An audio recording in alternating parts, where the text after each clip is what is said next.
Look at me, I'm so pathetic. Oh, hi. Just going through my comic book collection here. And yes, this is the dark side of collecting. And I realized I haven't done a review. A couple of quick notes. We did go to Heroes Con. We only were able to do the day. Lindsay unfortunately got sick. I think she saw a Rob Liefeld comic and just really didn't agree with her. But we did have some fun. Got to meet Alec Robinson, and well, I'll get to that later. But first the reviews. Just picked this up yesterday. It's Batman R.I.P. 678. It's getting crazier, and Bruce Wayne's kind of on the streets. Our Dr. Hurt guy seems to be winning, and Dick Grayson's in Arkham. Tim Drake's on the run, and I think we're referring to 50 stories. Matter of fact, I was able to discover that, let's see, the Zur-In-Thra, I might be pronouncing that right, I have no idea, is a reference to an old Batman story from the 50s, which me, being a big Batman expert, didn't know about. Well, frankly, I tend to not care about the 50s stories, so this has been kind of like a mystery to me about what's been going on. So it's definitely connected to that. I can't remember what issue it was. I think it's Batman. I think it's either Batman 115 or 155 or something like that, where he went on some fruity little adventure on another planet to meet the Batman of that planet. There was always a Batman of something. There was also a Batman in Mexico and a Batman of this and Batman of that. Whatever. But anyway, not bad. I'll give this one 3 RAM chips. We'll see how this is going. Newest issue of Detective, which features a small guest appearance by Catwoman, but mainly it's a Riddler story. And you know what? I really, really love what Paul Dini's been doing with the Riddler. The fact that he's gone, well, you know, I keep getting my ass kicked and thrown in jail all the time. Maybe I use my intellect to solve crimes and be a hero and not get thrown in jail and still make money. It's a brilliant concept. And to be honest, I'd love to see a Riddler series. If Catwoman could get a regular book, if Joker back in the 70s could get a regular book, if fucking Harley Quinn could get a regular book, I think he should get a regular book, because he's even trying to solve crimes. Of course, it's to benefit his ego, but that would be a great book. Love this issue. 5 RAM checks. Batman Confidential 18. It's part 2 of The Bat and the Cat, which features a flashback to when Barbara Gordon was Batgirl.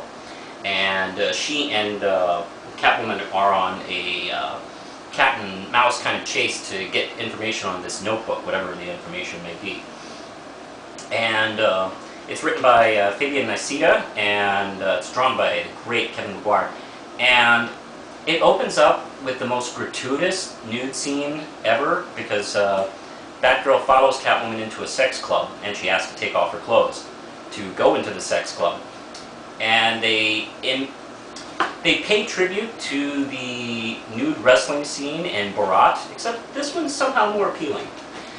And it's so over-the-top gratuitous, it's kind of funny, although, I don't know, I feel almost wrong reading it. But overall, it's a pretty engaging story, so I'll keep buying it.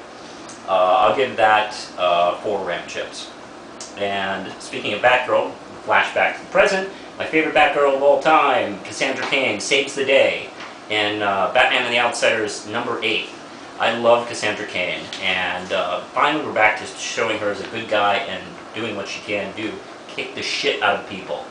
Matter of fact, she beats the shit out of 25 Chinese soldiers within 3 panels. Love it. The whole story's been pretty good, although it didn't seem to need to run as long as it did. It felt like it maybe ran an issue too long. I did also like the inclusion of Francine Langstrom as sort of an unofficial member of the team. It's kind of cool seeing her do things besides being worried about her husband Man-Bat and stuff like that. Actually, she's a scientist and can do things. So I really like this one. Great seeing the whole team together. The art's pretty good. I'm sorry Chuck Dixon's leaving the book. I hope whoever replaces him does a good job as well. But this, 5 RAM chips, and 4 RAM chips for the whole storyline. Trinity. issues 2 and 3. I haven't picked up 4 and 5 yet. I'm starting to lose it on this. How can you do Superman, Batman, Wonder Woman by Kurt Busiek and Mark Bagley and be boring? Somehow they've been doing it. I'm a little lost on it. I'm going to wait for a couple more issues. If it doesn't pick up, I may actually drop this, which I was not expecting to at all. I'm going to give these 2 issues each 2 round chips. Wonder Woman 21. Wonder Woman's still on her quest. Now she's teamed up with Beowulf. Not sure where they're going, but I like it so far. I'm going to give this 4 round chips. It's great seeing her do... she's sort of in a Xena kind of storyline. It's been pretty exciting. Final Crisis, issue 2. More stuff happens. Is that good enough? I'm not too sure what the hell is going on. We just know we visit Japan, and Darkseid's still setting stuff up. He's disguised in Bloodhaven as a mafia don, and so is his whole crew, matter of fact. And Green Lantern comes in and frames Hal Jordan for murder and captures Batman. And a big super surprise at the end of the issue. Someone comes back to life. Should I tell? Hey, Lindsay, should I? Okay. Barry Allen shows back. Yeah, he's back. Which, by the way, I'm convinced now that Libra is Bart Allen. Just gonna take a guess. You've hit it. Criswell predicts. That's what Libra's gonna come out to be. So, I don't know, 3 ram chips. Just pulled that out of my ass. This is pretty good. Let's see, the newest Buffy.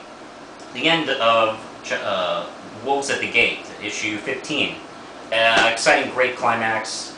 Love Dracula. There's a sad moment for Xander and his girl. Dawn is still unappealing and fights a Mecha Dawn who mocks that. And it's just a terrific, it really does feel, even when Josh Whedon doesn't write the particular issues, it feels like the old series. And the characters are all there, and just great work. 5 ram chips, loved it. The newest She-Hulk. She-Hulk kind of figures out who helped frame her, but guess what? He's just a tiny cog in this conspiracy against her. So, she doesn't know anything yet. But somebody's still out to get her. And she also sleeps with Hercules, which is a really funny sequence. Loved the issue. I get this one 4 ram chips. Nice work, as usual, from Peter David. And The Spirit, still written by Mark Avian. I think I know why his city screams. It screams out of boredom. 1 ram chip. It's just okay. You know, I really hope they get a new team. Hi, Frank Miller. Why don't you do a few issues? Or Paul Dini. I know you like this character. You're doing the covers, which are very nice, by the way. Maybe you should... no, excuse me. Bruce Timm. You should do this. Maybe Paul Dini could write this. Paul Dini would do a great job. Yeah, 1 ram chip. Sorry to say. I'm going to keep buying it, but kind of losing me. You and Trinity. And while I was at HeroesCon, I did get to meet Alex Robinson. And God, I love that guy. He's so cool, and his work is awesome. If you haven't read any of his work, he's done Box Office Poison, which is not only one of my favorite graphic novels, it's one of my favorite books generally. I mean, it's just a terrific series. I love all those characters. Tricked is also awesome, and Too Cool to Be Forgotten is a great book. I loved it. I wish I could go on and on about this, but just buy it when it comes out. This is an early review. 5 ram chips, and go get it. This is a hardcover. Anyway, I gotta get going and take off.